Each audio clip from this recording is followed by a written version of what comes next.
Online students, check your audio and video.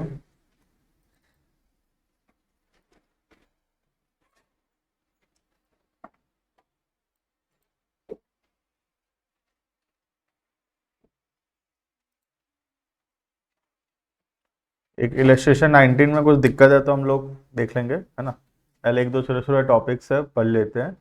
वो है IFR और एक था WCR। ठीक है, वो दो टॉपिक पढ़ लेते हैं, फिर देख लेंगे 19 में जो प्रॉब्लम है।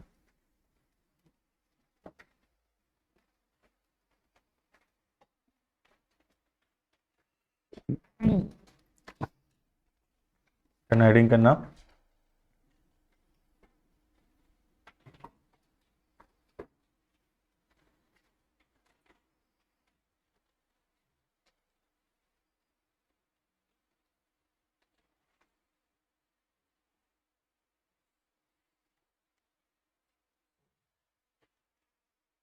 Investment fluctuation reserve, IFR। ठीक है,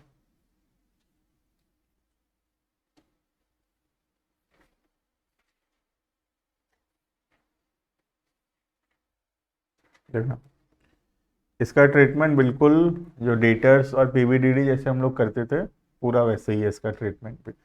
डेटर्स और PVDD का हम क्या करते थे देखना। डेटर्स जैसे 1 लाख का, ठीक है, और उसका दिया हुआ है PVDD सपोज 5,000, आउटर कॉलम था 95। ठीक है, तो हम क्या ट्रीटमेंट करते थे इसका। सबसे पहला हम लोग डेटा को ट्रांसफर करते थे रियलाइजेशन में, कितना रुपए का, पूरा 1 लाख का, करेक्ट। तो हम पहला एंट्री करते थे realization to debtors 1 lakh 1 lakh. ठीक है, realization to debtors 1 lakh 1 lakh. Second, PVDD को ट्रांसफर करते थे हम लोग, एंट्री करते थे PVDD टू रियलाइजेशन। ठीक है, 5,000 5,000। ठीक है, उसके बाद PVDD का तो और कुछ करना नहीं है, PVDD लाइबिलिटी तो है नहीं जिसको पे करेंगे हम लोग बैठ के। ठीक है, तो इसका और कुछ करने का जरूरत नहीं, खाली जितना रुपए डेटर से मिला, चाहे 1 लाख मिले चाहे 1 लाख से कम मिले, जितना पैसा मिला हम एंट्री करेंगे कैश टू रियलाइजेशन। जो भी पैसा मिला उतना रुपए हम रिकॉर्ड करेंगे। याद है ये सेम चीज, यही सेम कॉन्सेप्ट है पूरा का पूरा IFR में। ठीक है, बैलेंस शीट में कैसे रहता है, इन्वेस्टमेंट्स जो है वो सपोज है 1 लाख का, मतलब हम लोग 1 लाख का इन्वेस्टमेंट किए हैं। ठीक है, और हमको डर है कि इसका वैल्यू गिर सकता है, तो हम लोग IFR बनाए हैं, लेट से वही अमाउंट लेते हैं 5,000। ठीक है, अब क्या ट्रीटमेंट होगा इसका डिसोल्यूशन में। सबसे पहला, इन्वेस्टमेंट्स को ट्रांसफर करेंगे रियलाइजेशन में, एंट्री रियलाइजेशन टू इन्वेस्टमेंट्स, जैसे डेटा को ट्रांसफर किए थे 1 लाख 1 लाख। ठीक है, फिर IFR को ट्रांसफर करेंगे, एंट्री IFR टू रियलाइजेशन 5,000 5,000। ठीक है, अब IFR को पे करने का जरूरत नहीं है, IFR कोई लाइबिलिटी थोड़ी है, वो तो एक रिजर्व है, पे करने का जरूरत नहीं है। खाली इन्वेस्टमेंट से जितना पैसा मिला हम एंट्री करेंगे कैश टू रियलाइजेशन। अब वो चाहे 1 लाख मिले, 1 लाख से कम मिले, 1 लाख से ज़्यादा मिले, जितना भी मिले हम एंट्री करेंगे कैश टू रियलाइजेशन। समझ में आ रहा है IFR का ट्रीटमेंट। ठीक है, इन्वेस्टमेंट को ट्रांसफर करेंगे बुक वैल्यू पे, IFR को ट्रांसफर करेंगे उसके वैल्यू पे। IFR को कुछ करने का जरूरत नहीं है, खाली इन्वेस्टमेंट को बेचकर पैसा रियलाइज करेंगे, जितना पैसा मिला उतना लिखेंगे, अब चाहे वो 1 लाख से कम हो, 1 लाख हो, या 1 लाख से ज़्यादा हो। क्लियर है, लिखना हेडिंग है investment fluctuation reserves.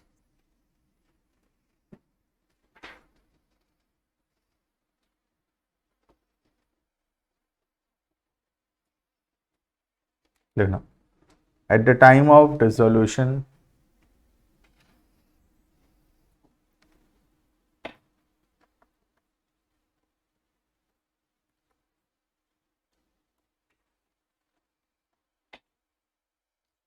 at the time of dissolution of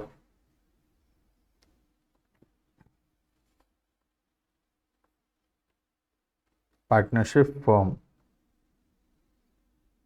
at the time of dissolution of partnership firm,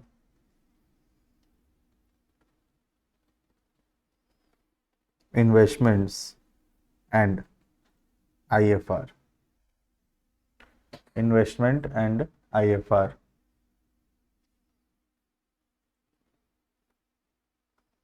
is transferred to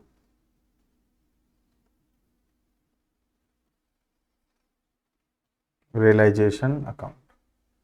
Investment and IFR is transferred to realization account. And then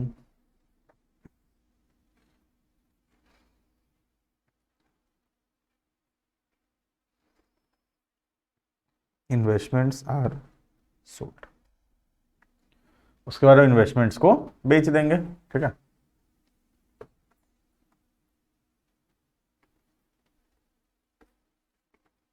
following are the entries, following are the entries.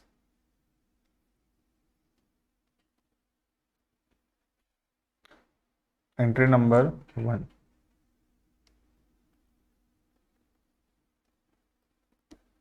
realization account debited to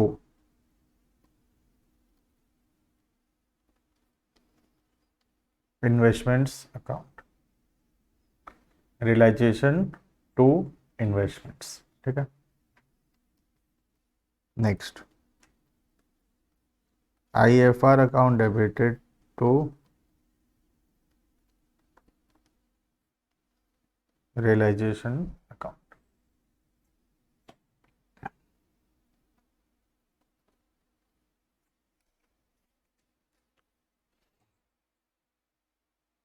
ठीक है। उसके बाद बस investments को बेच देंगे, entry cash या bank account debited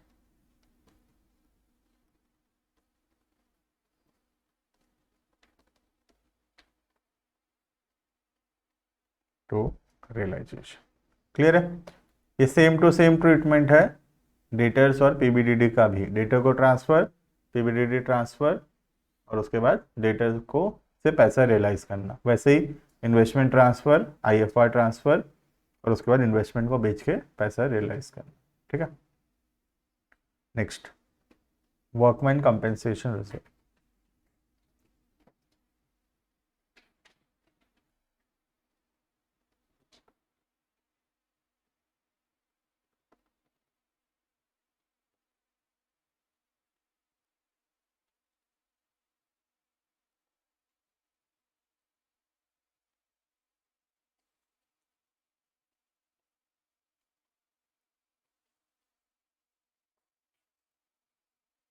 WCR, ठीक है। कल जो टेस्ट है हम लोग का पूरा चैप्टर कंप्लीट नहीं हुआ है ना। तो बुक के हिसाब से जाएंगे तो इलस्ट्रेशन 19 तक टेस्ट है, सोच लो तुम। 19 के अंदर जो इलस्ट्रेशन है उसी में से, मतलब उस टाइप में से क्वेश्चंस आएगा। उसके बाकी आगे वाला हम लोग अभी नहीं पढ़े हैं, ठीक है। तो 2 बार टेस्ट होगा ये रिजोल्यूशन का। एक बार ये संडे को, जहाँ पे क्वेश्चन का लेवल थोड़ा सा इजी रहेगा, बिकॉज थोड़ा कम प्रैक्टिस हुआ है अभी चैप्टर कंप्लीट भी नहीं हुआ है, प्रैक्टिस भी थोड़ा कम है। तो चैप्टर क्वेश्चन का लेवल भी थोड़ा सा आसान दिखेगा तुमको। फिर एक बार और नेक्स्ट संडे को टेस्ट होगा सेम चैप्टर, थोड़ा सा एज कम्पेयर टू दूसरा वाला टेस्ट थोड़ा ज़्यादा एडजस्टमेंट्स रहेगा क्वेश्चंस में, थोड़ा ज़्यादा डिफिकल्ट पॉइंट्स रहेगा, और प्लस होल चैप्टर पूरा का पूरा चैप्टर रहेगा, ठीक है। तो उस हिसाब से अच्छे से पढ़ के आना वैसे तो तुम, लेकिन क्वेश्चन लेवल जो नेक्स्ट टेस्ट में दिखने वाला उससे थोड़ा सा इजी दिखेगा, ठीक है, क्योंकि प्रैक्टिस थोड़ा कम हुआ है चैप्टर अभी। नेक्स्ट संडे तक तो हो जाएगा प्रैक्टिस। लिखना वर्कमैन कंपेंसेशन रिजर्व्स क्यों बनाते हैं हम लोग?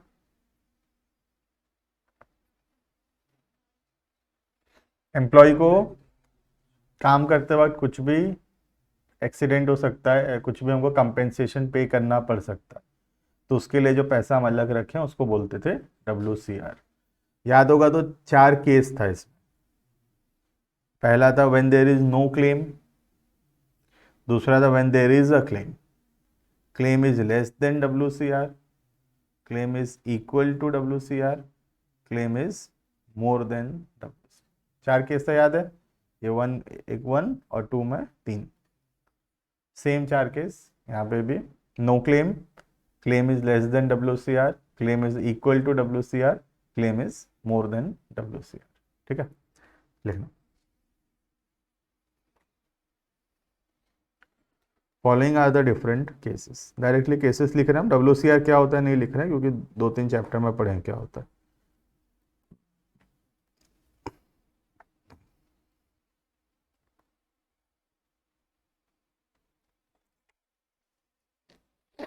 Following are the different cases.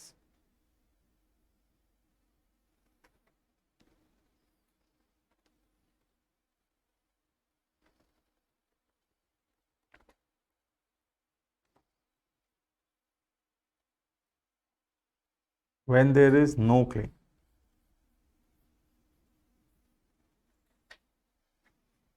When there is no claim. इसका मतलब क्या है, हम लोग पैसा अलग तो रखे थे WCR में कि वर्कर को कंपेंसेशन देना पड़ सकता है, इसलिए हम पैसा अलग कर दिए थे 50,000, लेकिन रियलिटी में कुछ भी कंपेंसेशन देना नहीं पड़ा, तो पूरा 50,000 बच गया हमारा, और ये पूरा का पूरा 50,000 डिस्ट्रीब्यूट होगा पार्टनर्स के बीच में। ठीक है, जो एंट्री वहां पर भी यही होता था, WCR to partners capital, reserve distributed, वैसे रिजर्व डिस्ट्रीब्यूटेड। ठीक, entry WCR account debited to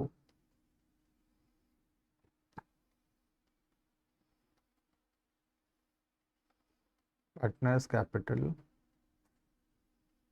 profit sharing ratio जो भी होगा उसमें डिवाइड कर देंगे। Next,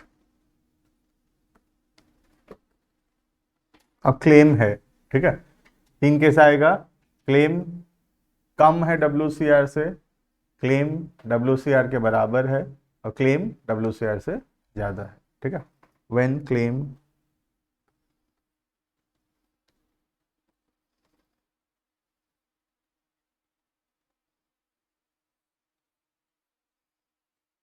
and claim is less than WCR। ठीक है, अब हम लोग WCR रखे थे 50,000 का, हम लोग 50,000 रुपये अलग करके रखे थे ये सोच कर कि वर्कर्स को कंपेंसेशन देना पड़ेगा, लेकिन रियलिटी में कंपेंसेशन देना भी पड़ा, लेकिन सिर्फ 40,000। तो इसका मतलब 10,000 बच गया हमारे पास, हम तो 50,000 अलग किए थे, लेकिन सिर्फ 40 ही खर्चा हुआ उसमें से, तो 10,000 बच गया। ये 10,000 डिवाइड होगा पार्टनर्स के बीच में। ठीक है, याद होगा पिछला चैप्टर तो हम ये करते थे, देखो WC लिखना मत, WCR to WCC to partners capital account. ठीक है, याद है ये रिजर्व कम होता था 50,000 से, एक नया लाइबिलिटी आता था WCC 40,000, और 10,000 डिवाइड होता था पार्टनर्स के बीच में। लेकिन इस बार हम क्या किए हैं, सारा लाइबिलिटी हम कहाँ भेज चुके हैं ऑलरेडी, रियलाइजेशन में, इसीलिए इसको डायरेक्टली WCC क्या लिखेंगे, इसको भी डायरेक्टली भेज देते हैं कहाँ पर, रियलाइजेशन अकाउंट। समझ में आ रहा है, WCC ही आता है यहाँ पर भी, लेकिन क्योंकि बिजनेस बंद हो रहा है, सारा लाइबिलिटी तो रियलाइजेशन में भेज ही रहे हैं हम लोग, WCC एक लाइबिलिटी है, पे करना है वर्कर को, इसको भी भेज दो रियलाइजेशन में, तो आ गया टू रियलाइजेशन। समझ में आ रहा है, तो एंट्री हो गया WCR account debited, realization account debited to partners capital account.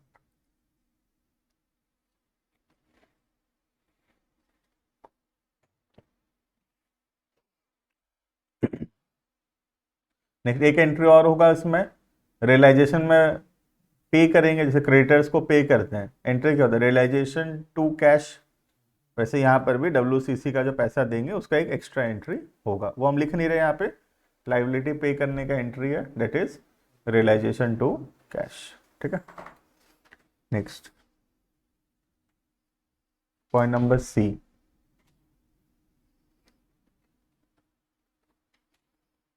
when claim is equal to WCR। जो क्लेम है WCR के बराबर है, मतलब हम 50,000 रुपये अलग किए थे और देना भी पड़ेगा कितना, 50,000। क्या एंट्री होना चाहिए, बस कंप्लीट लिखो WCR टू रियलाइजेशन, पूरा 50-50। फिर रियलाइजेशन से पे करेंगे, वो तो एंट्री है ही, रियलाइजेशन टू कैश, वो तो होना ही है 50,000, उसको नहीं लिख रहे। Point number D,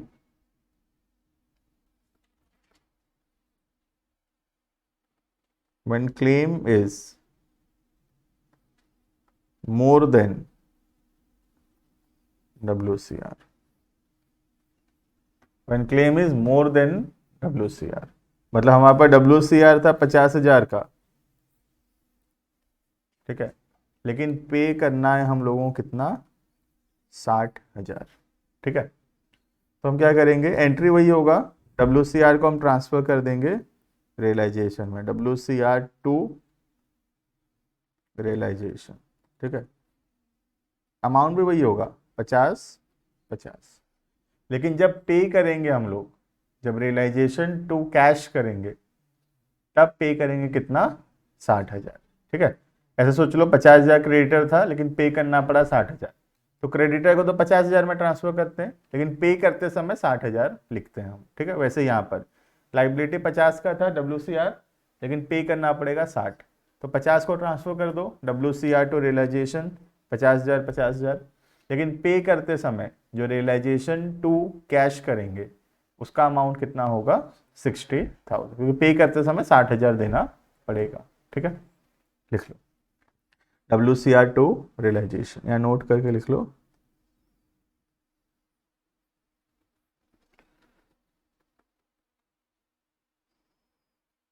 actual amount of claim will be paid, actual amount of claim will be paid, जितना एक्चुअल क्लेम होगा उतना रुपए पे करना है। ये जो लोग अभी ज्वाइन किए, हम तो बहुत पढ़ लिए, IFR पढ़ लिए, छोटा सा एक टॉपिक था, और एक WCR पढ़ लिए, एक पेज छोड़ देना।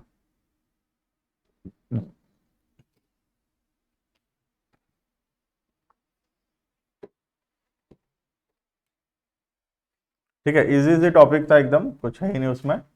तो अब सोच लो तुम, इलस्ट्रेशन 19 तक हमारा सारा टॉपिक कंप्लीट है, यहाँ तक हम सारा क्वेश्चंस कर सकते हैं। हम लोग करते समय 5 से स्टार्ट किए थे, देखना इलस्ट्रेशन 5 से चालू करे, 4 एक बार देखना क्या है।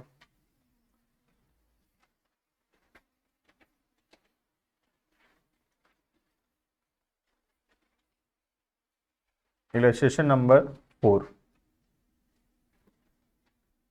WCR के ऊपर है क्वेश्चन, ठीक है, करते हैं, देखो स्टार्ट करेंगे, इलस्ट्रेशन 4 करेंगे, फिर 19 देख लेंगे, क्या डाउट है उसमें, कर ही लेंगे 19।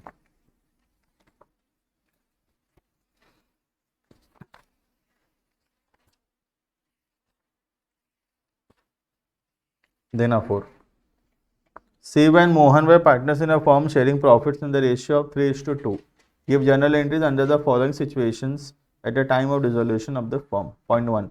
Workman compensation reserve in the balance sheet was 75,000. Claim के बारे में कुछ बताया नहीं है, तो क्या मानते थे, नो क्लेम मानेंगे हम लोग, केस 1 है ये, करो ट्रांसफर करो।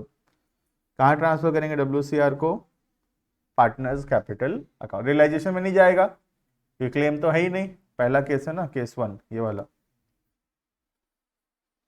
टू पार्टनर्स का डिवाइड कर दो दोनों पार्टनर के बीच।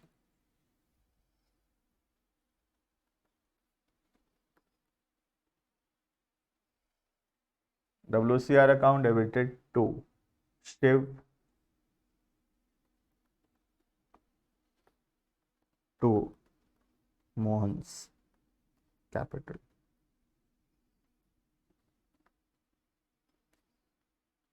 75,000 को डिवाइड करो 3:2 बाई 5, पहला कितना 45,000,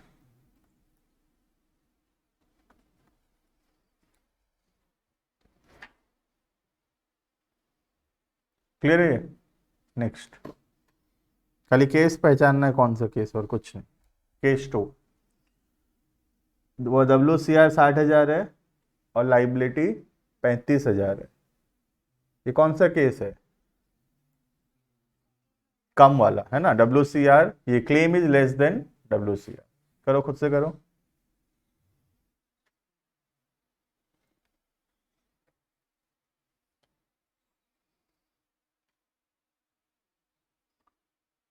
WCR अकाउंट डेबिटेड 60,000 टू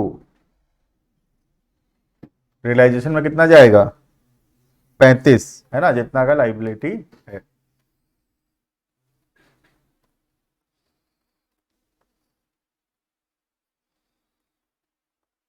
$25,000 बच गया हमारे पास। डिवाइड कर देंगे पार्टनर्स के बीच में प्रॉफिट शेयरिंग रेशियो में।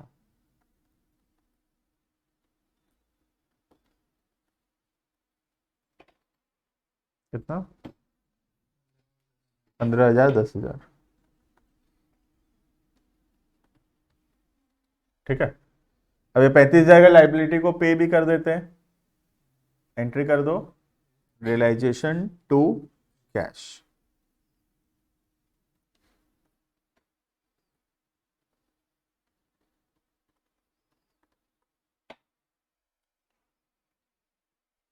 Realisation to cash.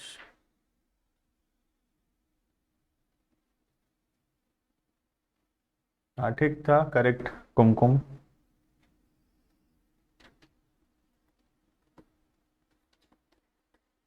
ठीक है, थर्ड करो खुद से।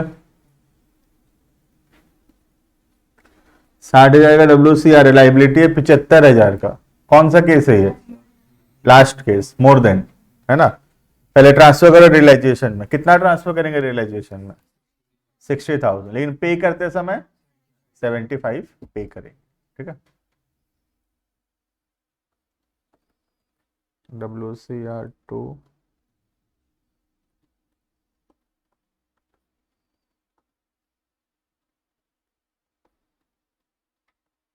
60,000। ठीक है।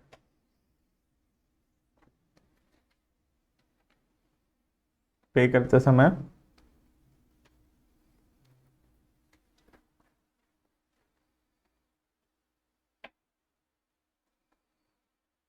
Realization to cash 75,000।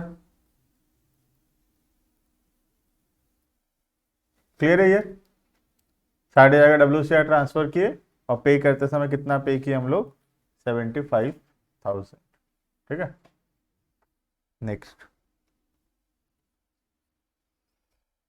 Bit number 4। 60,000, 60,000 equal to है entry WCR account debited to realisation. Partners capital में नहीं जाएगा कुछ भी। ठीक है।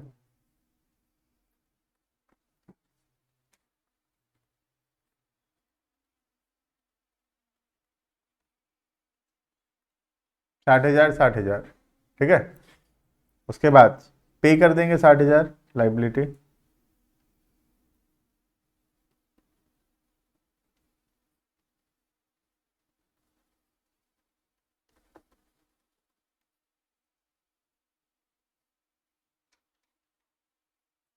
ठीक है।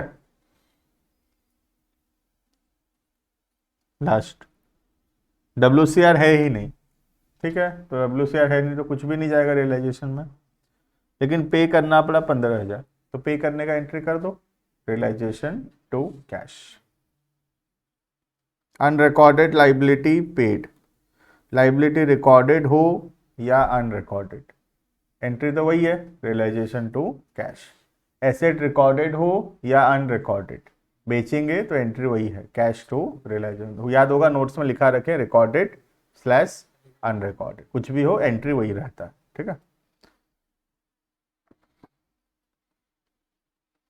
तो क्वेश्चन बहुत बार कंफ्यूज करेगा हमेशा तुमको, ये बोल के कि ये रिकॉर्डेड नहीं था लेकिन पैसा देना पड़ा, ये एसेट रिकॉर्डेड नहीं था बैलेंस शीट में लेकिन इसका पैसा मिला। तो हमको फर्क नहीं पड़ेगा डिसोल्यूशन में कि एसेट लाइबिलिटी रिकॉर्डेड है या अनरिकॉर्डेड। सेम एंट्री होता है रिकॉर्डेड का भी और सेम एंट्री होता है अनरिकॉर्डेड का भी, ठीक है। देखो कुछ डाउट है तो देखो ऑनलाइन वाले, नहीं है तो आ जाओ 19 में। बीच का होमवर्क है जो छूट गया था, 16 तक किए थे ना होमवर्क, 17-18 में IFR था, अब हो जाएगा।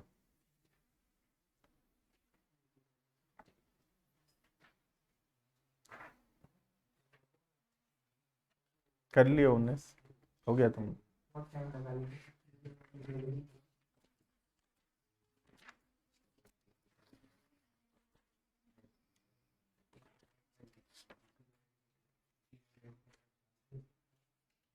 क्या होता है प्रॉब्लम, छूट रहा होगा कुछ ना कुछ, है ना, वो प्रॉब्लम, और कोई प्रॉब्लम नहीं। ठीक है, हम लोग बनाएंगे, देखना इलस्ट्रेशन 19 कर लेते हैं तो बड़ा भी है।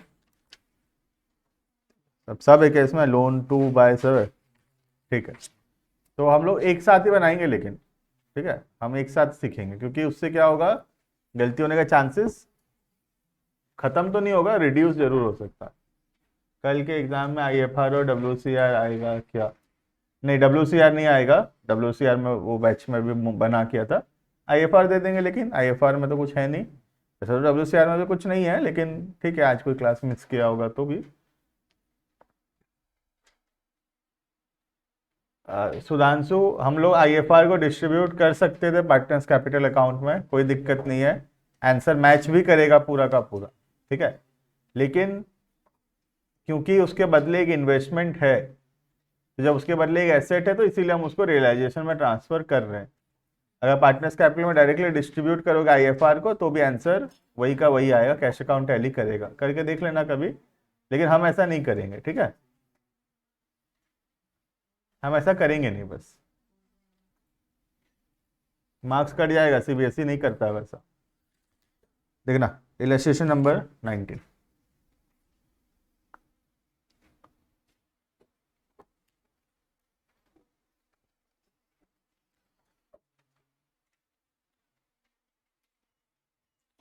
देखना सब कुछ बनाना है इसमें, basically realization account, partners loan account, partners capital account and bank account, ठीक है। स्टार्ट करेंगे, सबसे पहला फॉर्मेट बनाओ, रियलाइजेशन।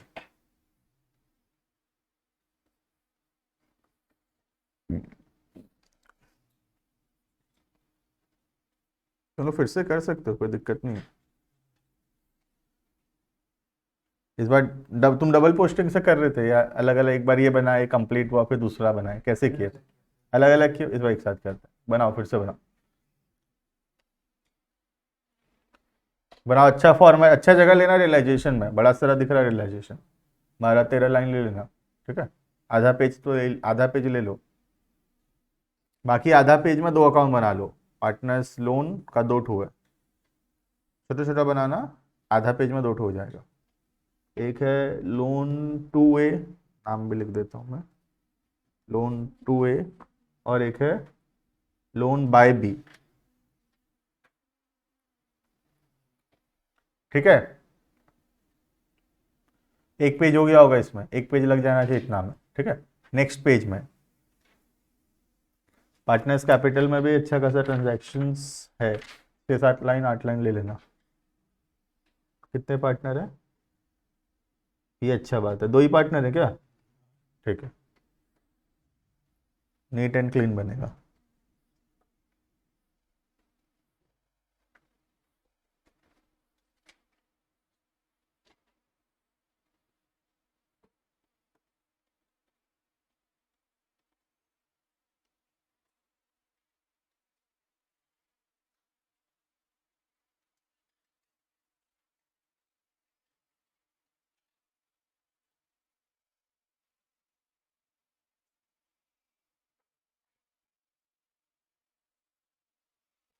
और आखिरी में बना दो बैंक अकाउंट, ठीक है।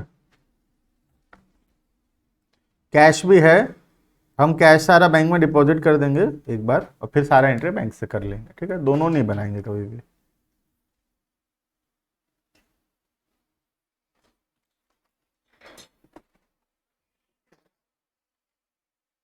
फॉर्मेट्स हो गया होगा तो बताना। Bank, partners capital, loan by loan to realization. ठीक है, स्टार्ट करें। सबसे पहला asset side, cash. Cash bank को छोड़ देंगे, इधर आ गया था, कैश बैंक को छोड़ देंगे। ठीक है, उसके अलावा सारा एसेट कौन कौन सा जाएगा देखो, लोन टू ए को भी छोड़ देंगे। ठीक है, और ये तो आखिरी में दिख रहा है देखो, फिक्टिशियस एसेट है वो, डेफर्ड रेवेन्यू एक्सपेंडिचर्स, उसको छोड़ देंगे, बाकी सबको ले आएंगे। ले आओ स्टॉक, सबसे पहला टू एसेट्स, सबसे पहला स्टॉक। स्टॉक हो गया 80,000 का। डेटर्स कितना, 66, याद है, डेटर इधर 66 और पीवीडीडी उधर। ठीक है, पीवीडीडी को ले लेंगे, थोड़ा रुक जाते हैं। Plant and machinery 30, land and building 33, furniture 10,000, goodwill. Goodwill को कोई स्पेशल, मतलब गुडविल का गुडविल नहीं है इस चैप्टर में, मतलब कोई ज़्यादा इज्जत नहीं है गुडविल का, समझ रहे हो।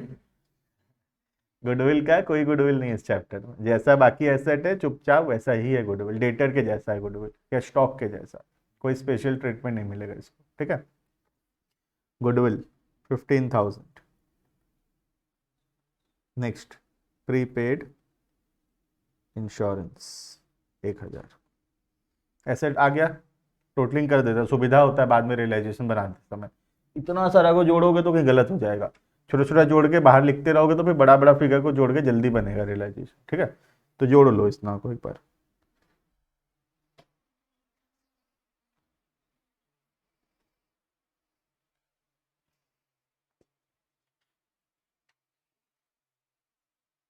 बताओ, जोड़ जाड़ के बताओ। 235 जोड़ दिए क्या, आंसर देख दिए। ऐसा मत करो, फायदा नहीं होगा, जोड़ो ना, तुम 2 मिनट लगने तो क्या है। तो लास्ट में कैश बनाने से भी चलेगा ना, आज चलेगा। कैश बैंक की जगह तुम कैश बना लो, फिर बैंक से सारा पैसा विड्रॉ करके कैश में रख लो और फिर कैश बना लो, एक ही बात है, अदर्स कुछ भी कर लो। कितना है, 235 हो रहा है।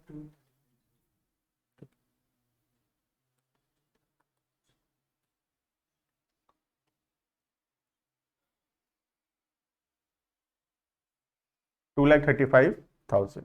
ठीक है, अब लाइबिलिटीज को ट्रांसफर कर लेते हैं। लाइबिलिटी देखो कौन कौन सा, हाँ बैलेंस लिख सकते,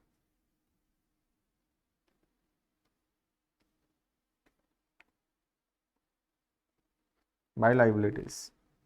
पहला ट्रेड क्रेडिटर 80,000, बिल्स पेएबल 25,000, पीवीडीडी भी लिख लें, उधर डेटा 66 था, छूट जाएगा वरना बाद में। ठीक है, इधर पीवीडीडी भी लिख लो, ऐसे इसी में लिख सकते हो, पीवीडीडी 6। क्लियर है, जोड़ लो इसको भी। 80, 11 शायद, 1,11,000। ठीक है, जो एसेट्स हो गया टिक कर देना उसको। ठीक है, बाकी जो बच गया है लोन, अब एसेट लाइबिलिटी बेचना है, डबल एंट्री है। ठीक है, loan to A, loan by A, दोनों का बैलेंस दिया हुआ है, पार्टनर्स कैपिटल का ओपनिंग बैलेंस है। ठीक है, और बाकी बैंक का भी ओपनिंग बैलेंस है। तुम चाहो तो अभी भी ओपनिंग बैलेंस सारा लिख सकते हो अभी यहीं पर ही, उसके बाद नीचे रीड कर लेंगे, वैसे भी तुम कर सकते हो। ठीक है, या फिर ओपनिंग बैलेंस बाद में लिख लेंगे, क्वेश्चंस रीड करना चालू कर देते हैं, फिर कर लेते हैं पहले क्वेश्चन, बाद में ओपनिंग बैलेंस लिख लेंगे। ठीक है, चलो स्टार्ट करते हैं। सबसे पहला एसेट्स बेचना चालू करेंगे। The firm were dissolve, A took 50% of the stock at a discount of 20%। Stock 80,000 का है, 80,000 का आधा 40,000, 40,000 का स्टॉक वो ले लिया 20% कम में, तो 8,000 कम, 40,000 से 8,000 कम 32,000, लिखो बाय। बाय एस कैपिटल है ना, स्टॉक का वैल्यू 32,000। हाथों हाथ हम क्या करेंगे, ए में भी लिख देंगे टू रियलाइजेशन। ठीक है, आ जाओ ए में,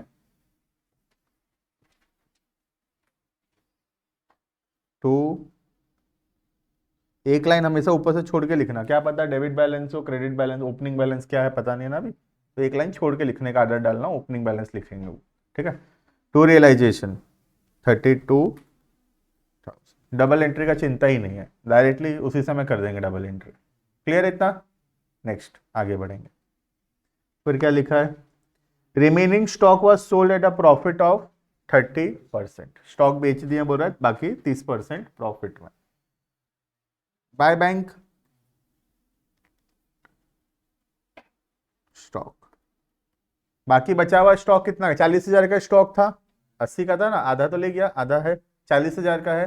40,000 का स्टॉक को बेच दिया 30% प्रॉफिट में, 12,000 प्रॉफिट, 52 में बेचे स्टॉक। इनर कॉलम 52, और भी बहुत सारे एसेट बेचे होंगे, एक साथ जोड़ेंगे बाद में। ठीक है, क्लियर है ये? नेक्स्ट आगे बढ़ जाते हैं। 12,000 of the sundry debtors were not recovered. Debtor से 12,000 नहीं मिला बोल रहा है, तो कितना मिला, 54। ठीक है,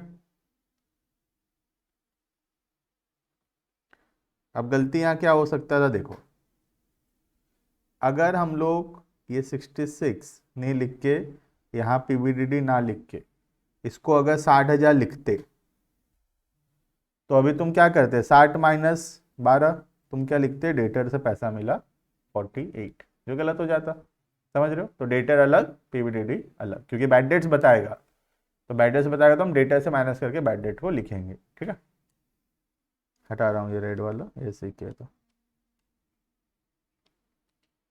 चलो next, land and building realized 1,40,000 लिख लो, लैंड एंड बिल्डिंग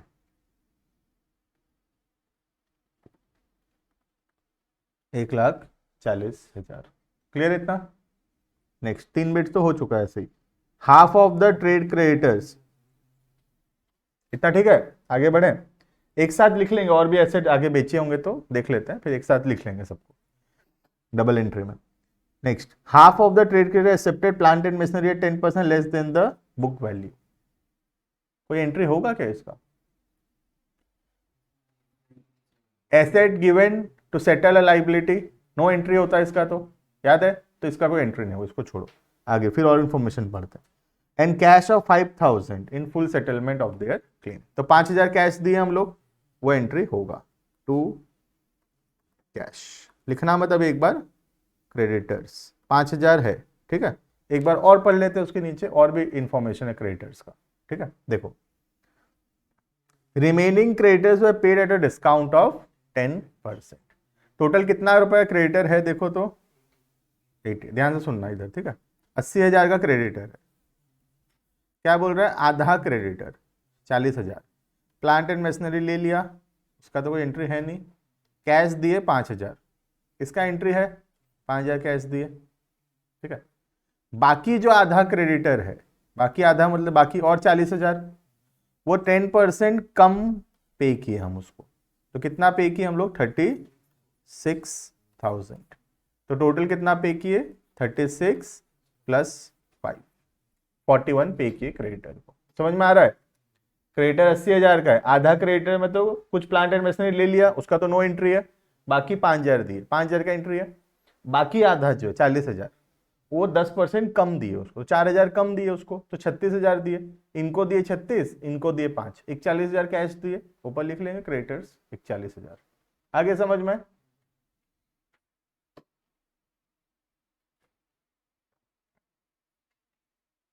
देख लो क्रेडिटर्स 41,000। क्लियर है ना? आधा आधा दो पार्ट में पे किए, तो हमारा बिट नंबर कहां तक हो गया, 6 तक हो गया, 5 तक, हाँ 6 तक हो गया। Next, realisation expenses 5,000, realisation to cash या सॉरी टू टू बैंक कर रहे हैं ना, टू बैंक। ठीक है, तो इसी में लिख लो, टू बैंक तो कर ही रखें, एक्सपेंस लिख लो, यहीं क्रेडिटर के साथ में लिख लो एक्सपेंस। 5,000, ठीक है। जेड एन ओल्ड कस्टमर उस account was written off as bad debts in the previous paid 500। Z नाम का एक डेटर था जो कि पैसा नहीं दे रहा था, हम बैड डेट मान लिए थे, तो एसेट हटा दिए थे हम, डेटर नाम का एसेट ही हटा दिए थे, अब वो पैसा दे दिया, पैसा दे दिया तो एंट्री करेंगे कैश टू रियलाइजेशन, तो यहाँ आएगा जेड बैंक साइड में, ठीक है, 500। क्लियर है ये, जेड पैसा दे दिया।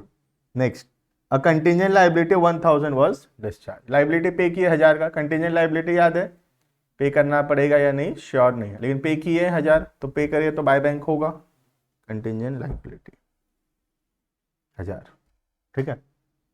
Furniture was sold for 10,000, question तो खत्म हो चुका है, furniture was sold for 10, question complete है, ठीक है, और तो एडजस्टमेंट नहीं है कुछ, तो बैलेंस शीट के बाहर का सब आइटम जो भी लिखा है सब हो गया है, ठीक है। अब यहां टोटलिंग करने से पहले एक बार देख लेना क्या सारा लाइबिलिटी पे हो गया है, ये आदत डाल लो हमेशा देखने का। देखो ट्रेड क्रेडिटर हो गया था, पीबीडीटी का तो पैसा देना नहीं है किसी को, लेकिन बिल्स पेएबल नहीं हुआ है, बिल्स पेएबल का कुछ बताया भी नहीं, तो हम तो यही मानते हैं कि पे किए, ये छूट जाएगा, ये कंफर्म छूट जाएगा जब खुद से करोगे तो, ठीक है। बिल्स पेएबल लिखो, छूटता है, ये नॉर्मल सा बात है, 25। क्लियर है। एसेट के बारे में भी देखो नहीं बताया है, गुडविल के बारे में नहीं बताया क्या हुआ गुडविल का, प्रीपेड इंश्योरेंस के बारे में नहीं बताया, नहीं बताया तो जीरो, एसेट के लिए जीरो, लेकिन लाइबिलिटी के लिए नहीं, ठीक है। टोटलिंग करो बाय बैंक, इसका डबल पोस्टिंग में भी कर देंगे हाथों।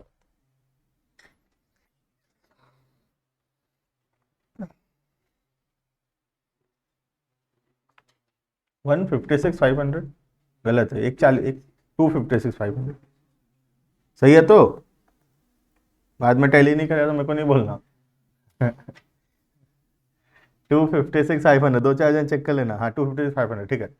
ये टू बैंक भी कर लो एक बार, दोनों को पोस्ट कर देंगे फिर। कितना आ रही है, कहाँ 62 आ रहा है, बहुत ज़्यादा आ रहा है, 42 और 30, 52, 62, 72 आ रहा है शायद, 72। इसका डबल पोस्टिंग कर दो अभी, फिर बाद में रह जाएगा।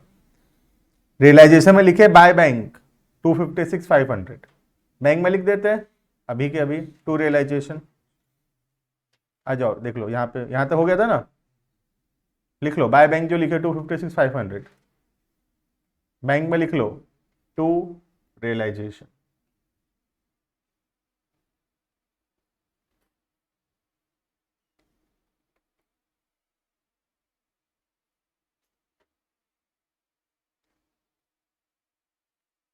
लिख दे रहा हूँ, ओपनिंग बैलेंस का जगह हमेशा छोड़ना ऊपर, टू रियलाइजेशन, एसेट्स बेचे 256,500, और एक बाय रियलाइजेशन, लाइबिलिटी और एक्सपेंस पे किए हैं, कितना का, 72,000। तो बैलेंस शीट के बाहर का जो आइटम जो भी लिखा हुआ था उसका डबल एंट्री के साथ वो कंप्लीट हो चुका है, ठीक है। अब खाली हमको देखना है बैलेंस शीट के अंदर क्या रह गया है, वो तो लोन और पार्टनर्स कैपिटल ये सब बचा हुआ है। रियलाइजेशन को हम लोग कर सकते हैं, बैलेंस करो, रियलाइजेशन अकाउंट बैलेंस करो, सुविधा होगा बैलेंस करने में, क्योंकि इमीडिएटली आधा आधा फिगर टोटलिंग किया हुआ है ऑलरेडी।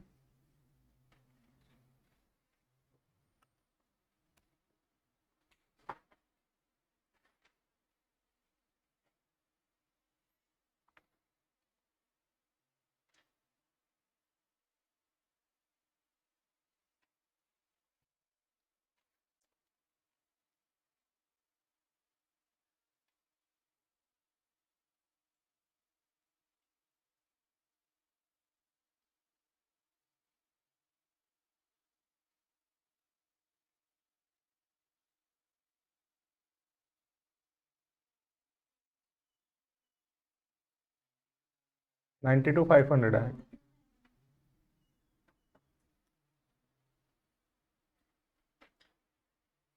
प्रॉफिट, ठीक है, to profit on realisation A B, divide कर दो 92,500 को प्रॉफिट शेयरिंग रेशियो में, रेशियो दिया था ना ऊपर 3:2। हर्ष थोड़ा सा टाइम है अभी, 10 मिनट क्लास को, BST।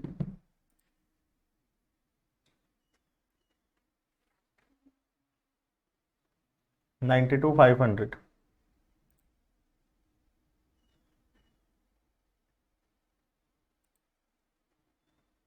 कितना कितना रहा बताओ।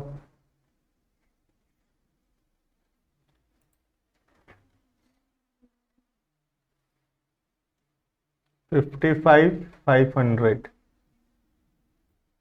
55,500 आ जाएगा पहला, और दूसरा 37,500।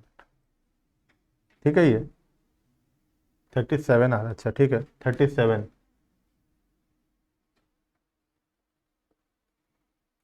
क्लियर है ये।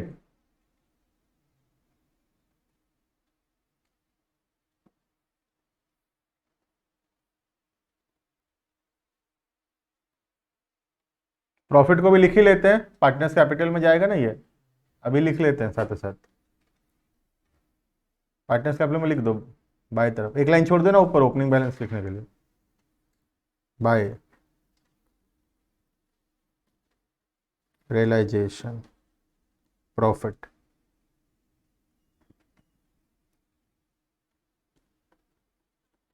$55,500 एंड 37,000। कंप्लीट। तो अभी तक रियलाइजेशन कंप्लीट है, और रियलाइजेशन में जो भी लिखे हैं उसका डबल एंट्री भी कंप्लीट है। ठीक है, अब खाली 3 छोटे छोटे अकाउंट को कंप्लीट करना है। पहला लोन टू ए, देखो ओपनिंग बैलेंस क्या है लोन टू ए का, 10,000। एसेट है या लाइबिलिटी? एसेट है। कौन सा बैलेंस, डेबिट या क्रेडिट? डेबिट। कौन सा साइड में ओपनिंग बैलेंस आएगा? टू साइड में लिखो टू बैलेंस।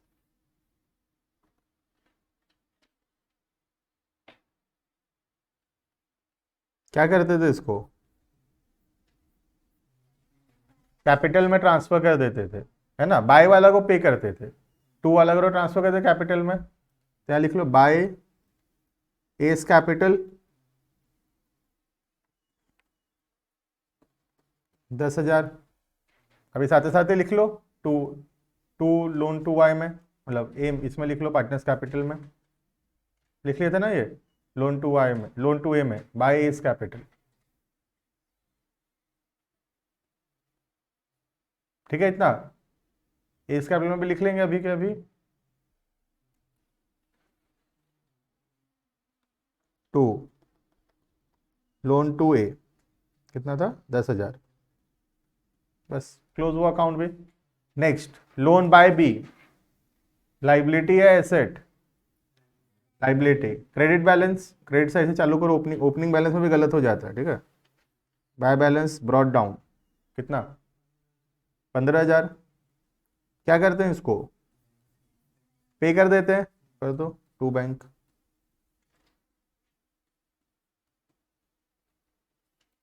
बैंक में भी लिख दो।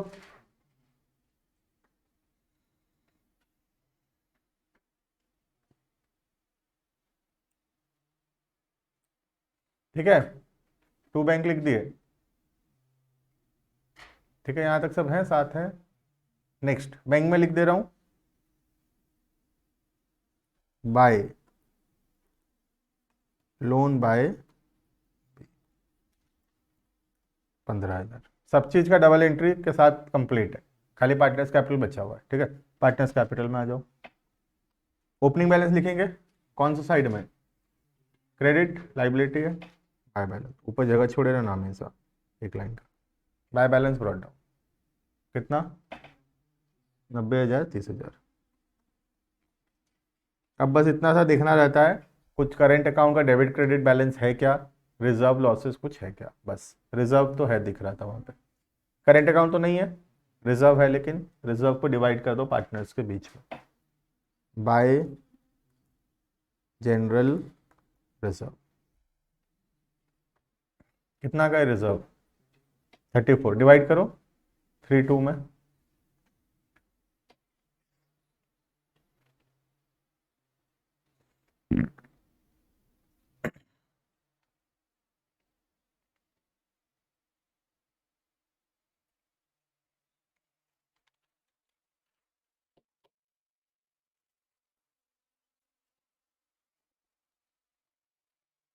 पीएल भी एक ठो 20,400, 13,600, डिवाइड किए 3:2 में, ठीक है।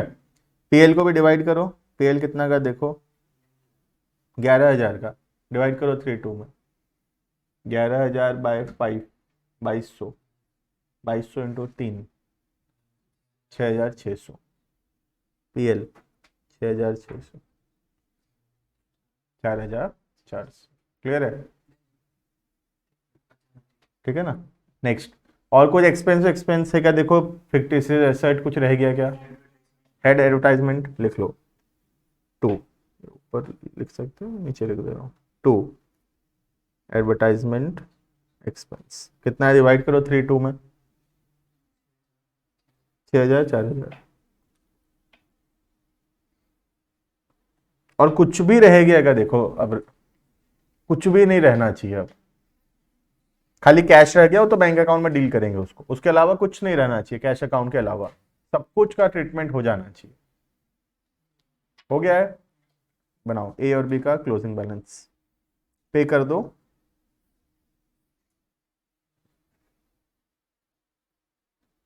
टू बैंक, जो पैसा इनका निकलता है पे करो इनको, 32, 42, 48,000 रुपये कम।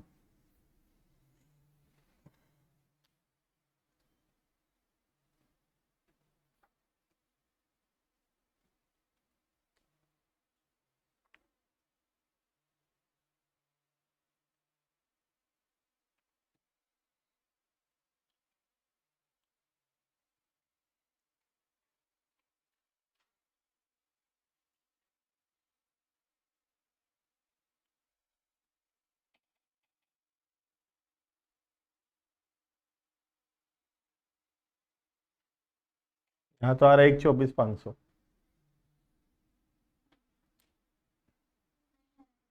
1,24,500,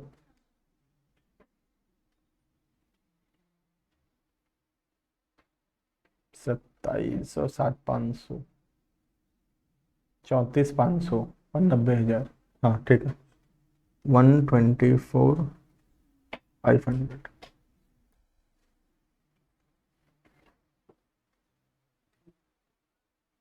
ठीक है। बी का 81,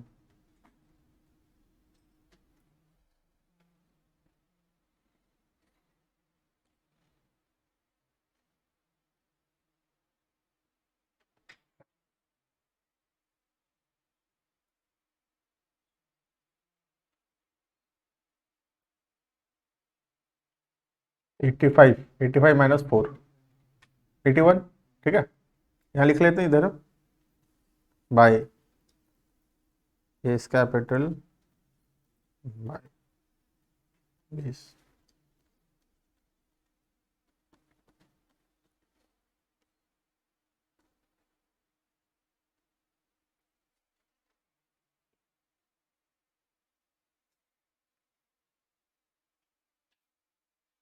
ठीक है। कैश एक खाली था, कितना रुपया कैश है देखो तो, 6,000 का, विड्रॉ कर लो, मतलब कैश को बैंक में डिपॉजिट कर दो, एंट्री होगा बैंक टू कैश, तो बैंक में लिख देते हैं टू कैश, 6,000, ये बैंक अकाउंट अपने आप दिखाएगा कि क्वेश्चन सही, आंसर सही हुआ या नहीं, करो चेक करो सही है क्या। अच्छा, ओपनिंग बैलेंस नहीं लिखे हम लोग, लिख लो, इधर आएगा एसेट साइड में, टू बैलेंस कितना है, ब्रॉड डाउन 30,000, ठीक, देखो टैली करना चाहिए,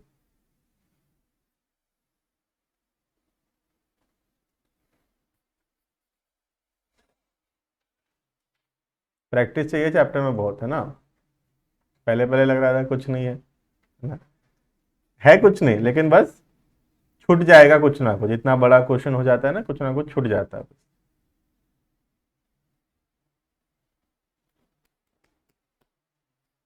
मैच कर ही रहा होगा।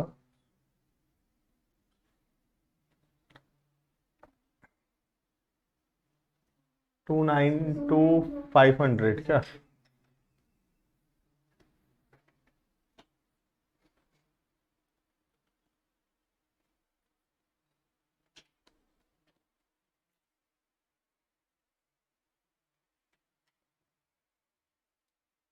ठीक है, बात क्या है पता है, सोचो तुम एग्जाम में क्वेश्चन किए और सपोज ये मैच नहीं किया, अब गलती खोजोगे कैसे, सोचो।